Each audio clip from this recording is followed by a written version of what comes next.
Welcome back to Switch to Linux for another Friday night session talking about privacy. We're just going to go ahead and jump right on into some of these. Of course, the first article that I picked out today is, actually the first two are the same thing, just one from the Verge because I had some interesting commentary, and I think they pulled it from like Wall Street Journal, which is too paywalled for me.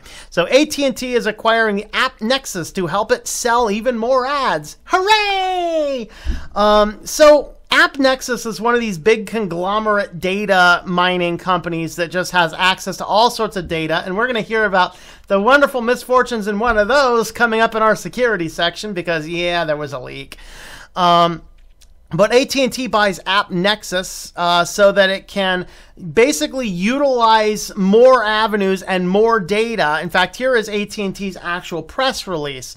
They say announced today, so this was a couple days ago, announced earlier this week that it has entered into a definitive agreement to acquire AppNexus. AppNexus will become part of the AT&T Advertising and Analytics, led by Brian Lesser, CEO.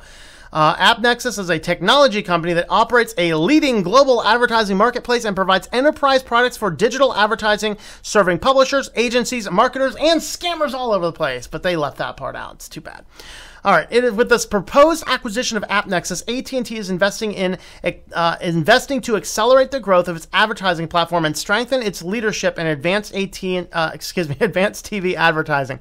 AppNexus has an experienced management team and an employee base that includes over 400 software engineers and product managers. This team will bring leadership and vertical expertise in machine learning and predictive analysis, advertising technology, and video. Here is a quote.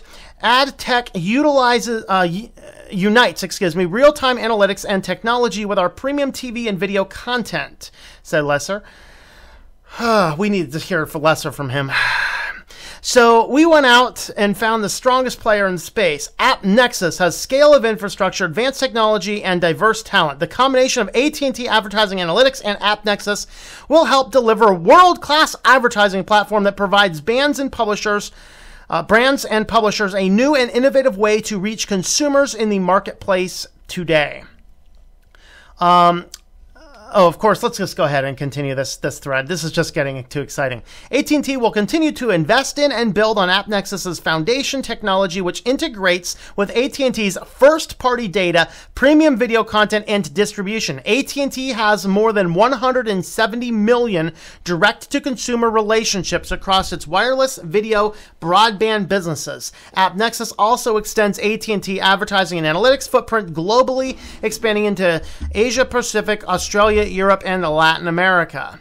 Great. So there is kind of their press release. Of course, according to the Wall Street Journal, AT&T wants to appeal to advertisers with hyper-specific targeted ads by leveraging the huge amount of data it already has on customers from its wireless offerings over the years for a more successful campaigns.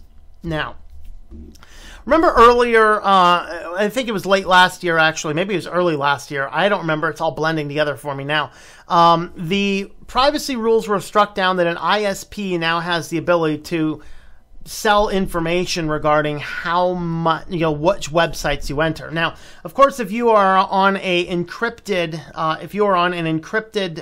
connection, so like an HTTPS site with an SSL on it, then they can see that you're connected to the site, but they can't see the actual data. If it's not secured with an SSL, they can actually see the data. Depending on some of the other factors going on. This is why some people are starting to recommend more things like installing a VPN on their network. If you use a VPN, the problem is you've bypassed the ISP, but now the VPN company has all the data. So there's really not a good solution except to go back and say, hey, we can't be having all this data out. And that's really the thing that we need to be looking towards. Okay, so with this, AT&T has been scooping up as much data as they possibly can. They want to have hyper-specific targeted ads. Is that not frightening? Hyper-specific targeted ads. So, of course, they've already merged in and with a couple other groups. So they're doing all sorts of other fun stuff right along those same lines. So With that being said, I mean, you just got to be careful about this stuff. This is why I use advertiser blockers and things like that. So now I just need to double check, is AppNexus in my host file, and we'll see. We'll see indeed. So enough of AT&T. Let's talk about T-Mobile now. So yet the next company to bypass COPA, they have a digital life well lived, all-in-one solution to help manage your family's digital life across all your devices. This can even apply to things on your home network. So, of course, T-Mobile, their app system for this family system, this family mode plan, which is only $10 more a month.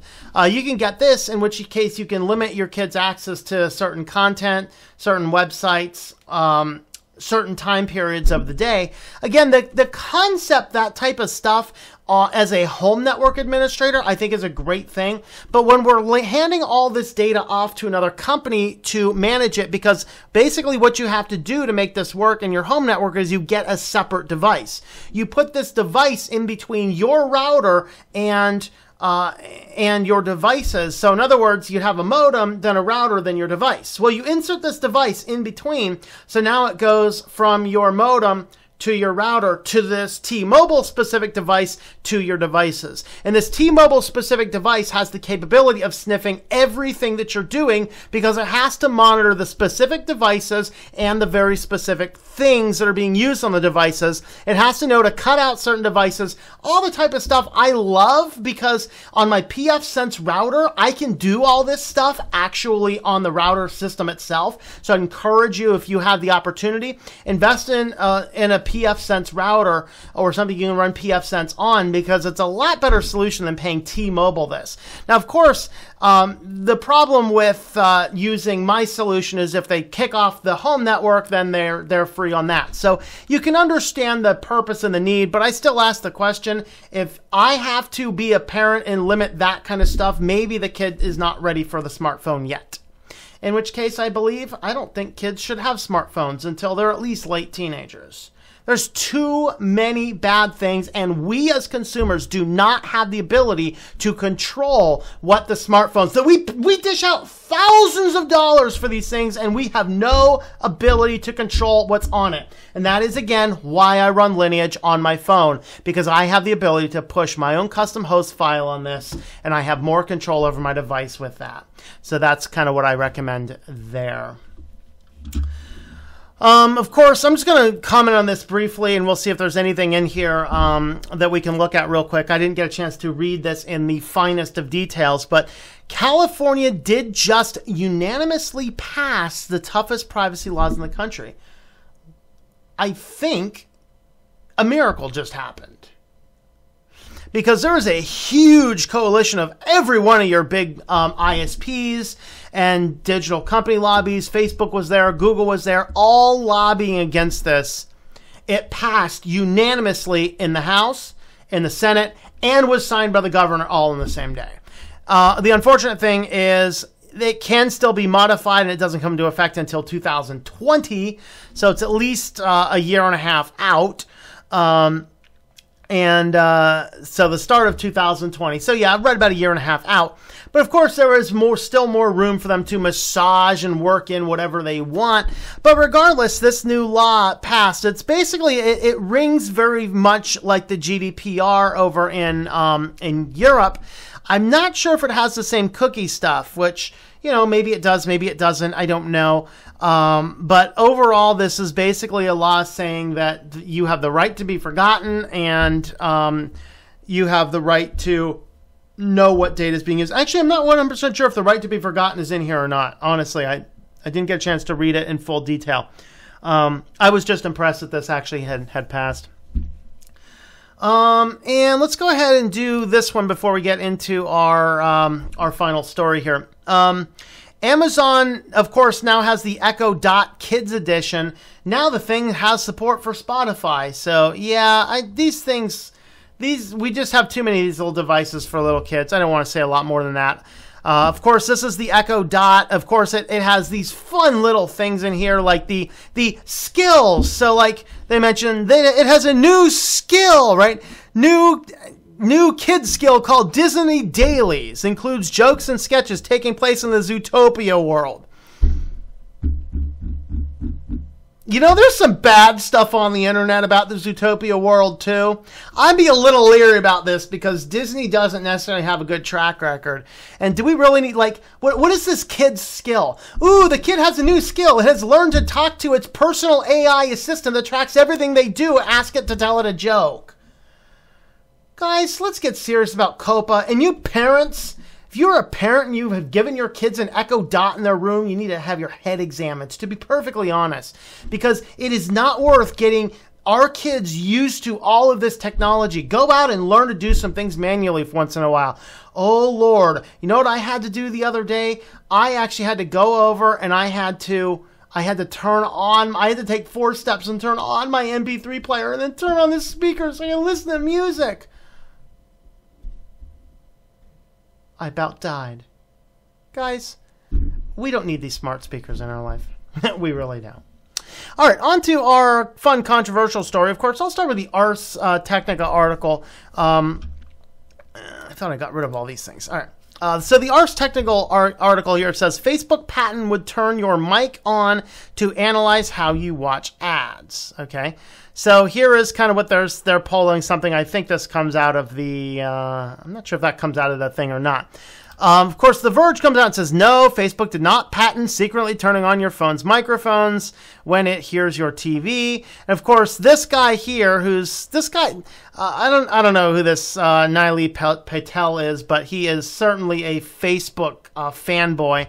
From the tone of the article, he's calling out all these other guys. Metro UK, Facebook wants to hide secret audible messages in TV ads that can force your phone to record audio. Here's Gizmodo. Facebook patent imagines. Somebody needs to come up with the better headlines over there. Facebook patent imagines triggering your phone's mic when a hidden signal plays on TV. And Gadget says Facebook patent turns phone mics on to record reactions to ads. Esquire says Facebook's new patent can turn on your microphone and secretly record you. All right. Now, let's kind of break this down because what had happened is that Facebook had issued a patent application, which isn't a patent, it's a patent application. The difference is the application is you say, this is what we would like to patent. A patent is when that's actually approved. Okay, so that's kind of the basic there. And with that, they came back and made statements to these various news groups saying, we patented this just so that nobody else will use the technology. All right, so first, we already have things pushed out in television commercials that emit certain things, things like your smart speakers and your Alexas, hey Alexa, order unicorn meat. Or your Google Home speakers, okay Google, play Spice Girls, 2 become 1. There.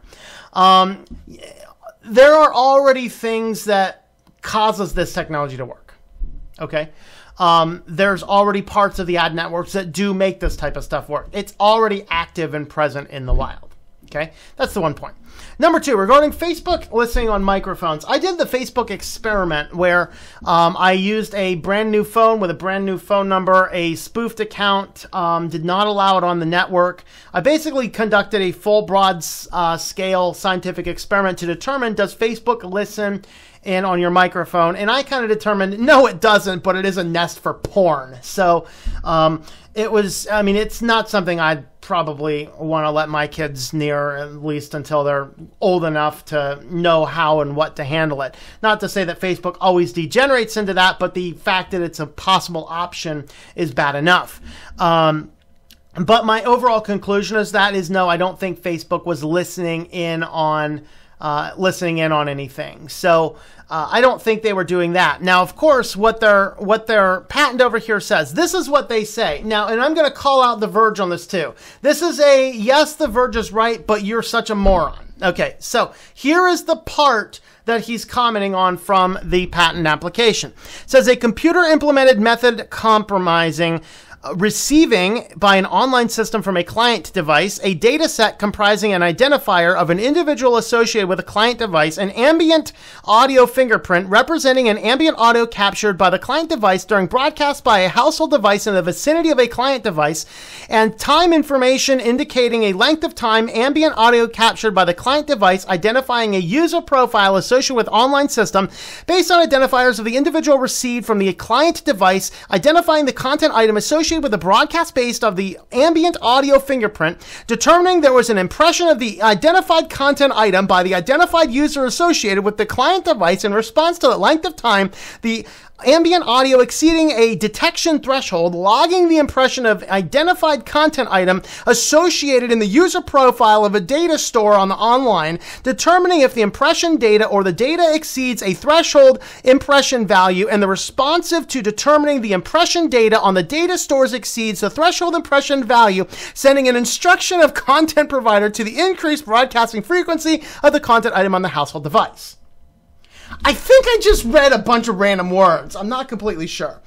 Pardon me, that was actually hard. Alright, so here is his argument. Listen to this. There's a lot of words, but they're not hard to figure out. It's a system that receives user ID and an audio fingerprint, matches the audio fingerprint with some content and sees that content was played during a certain duration, then checks the counter to see if the content has been played in a specific number of times. Now, here's what he says. Again, the words phone and microphone do not appear in the patent claims. Okay, sir, I agree with you. The word phone and microphone does not appear in the patent claims. But when a mob boss wants to snuff you out, he doesn't say, "Hey, Joe, go down to the street down there and kill Bob and dump his body in the river." He doesn't say that. He says, hey, Joe, Bob's over there. Pick up Bob and take him out for a nice coffee. Show him the back of your car. Okay, he doesn't use words like kill and murder and dump in the river. Okay, in Facebook, when they're talking about a device that listens and grabs and stores on a phone, they're not going to say, "Hey guys, we're going to turn on your phone and your microphone and record stuff that you hear from something else." They're not going to say that because these guys are like mob bosses, okay? This is lawyerese. This is legalese. On top of that, they want to make it for broader scope than just your cell phone. But here is where all of these other actually probably good journalists, maybe not good, maybe good journalists might be too far, but to sit here and say, listen, this is what we think they're doing. So let's break down some of this legalese here for you, okay? Break some of this down. A computer-implemented method comprising receiving by an online system from a client device. Look, I have an online system and a client device. A data set comprising an identifier of individual within the client device, like my Facebook app, which can identify this device as belonging to me. An ambient audio fingerprint representing ambient audio captured by the client device during broadcast by a household device in the vicinity of client device. So again, this is my client device, and I don't have a TV in here, but you can imagine a TV, a smart speaker, a radio, anything that can emit sound. Within the vicinity of this, they're saying that this patent, if the patent application is to take any device which is online connected with a user identifiable thing and a microphone can pick up any other ambient noise. That's exactly what they're saying. So Mr. Patel, who wrote this, I'm sorry, Mr. Patel, I think you're very biased and you completely misunderstand how this works. What are you, 12? I don't know. That's kind of my thoughts. And then, of course, somebody says, I think it might have been in a comment down here. And of course, this is Facebook's. Facebook gave Engadget a statement. However, Facebook says it has no intention of ever implementing the technology described in the patent. In a statement, Facebook VP and Deputy General Counsel Alan Lowe told us that the patent has been filed to prevent aggression from other companies and noted that patents tend to focus on future-looking technology that is often speculative in nature and could be commercialized by other companies. Oh, God. You know, And somebody had a good comment. I think it was actually on the Ars Technica article about this. Somebody had a fascinating comment down here. Basically saying, you know, in light of how unscrupulous, lying, and all the other stuff around Facebook, yeah, I really don't believe Facebook's general counsel right now nearly as much as I look at this and go, yeah, sure, they're going to take this technology up so that nobody else can use it. So look at some of these comments, and I love these comments. We spent time and money developing this idea, filing a patent, and so on, so we will never use the idea. Also have a bridge in Brooklyn I'd like you to consider buying. Let's see. How much more evidence do we need? Does everyone need to be convinced to ditch Facebook? They are that they are eating babies? Would that be enough? This guy says, sure, it would be enough for about a week until the new thing outraged about us is found, and then everyone forgets that Facebook eats babies. We're really sorry about eating babies, and we'll do everything we can to stop our efforts to be eating babies right away. Somebody else had a better one. Somewhere down here, somebody said, you know, we ate the baby to prevent the aggressive competition from eating the baby first. Oh, these are just glorious comments. Glorious comments. But that's it. I mean, yes, Facebook has, this is not a patent. Okay, here's the difference. A patent application is when they go out and we say, we are filing this patent, here's the application. Having the patent is when that application is actually approved. Thank you for tripping over the detail, Mr. Patel. But this is concerning. This is very concerning, particularly that other part. Remember that other part in here? Patents tend to focus on future-looking technology. Oh, good. They're not doing it right this second. It's just coming in the future. But you know what? Tomorrow's in the future, too, you know. I mean, just thinking. Well, what are your thoughts on this article and the other articles? Let me know in the comments down below. I hope you've enjoyed this video from Switched to Linux. If you'd like to help support the channel, check out the links at the top. There is another video over here. You can check out our Patreon page down here. And you can check out shop.switchtolinux.com for information on a t-shirt like this or some other designs. Thanks for watching, and I hope that you enjoy switching to Linux.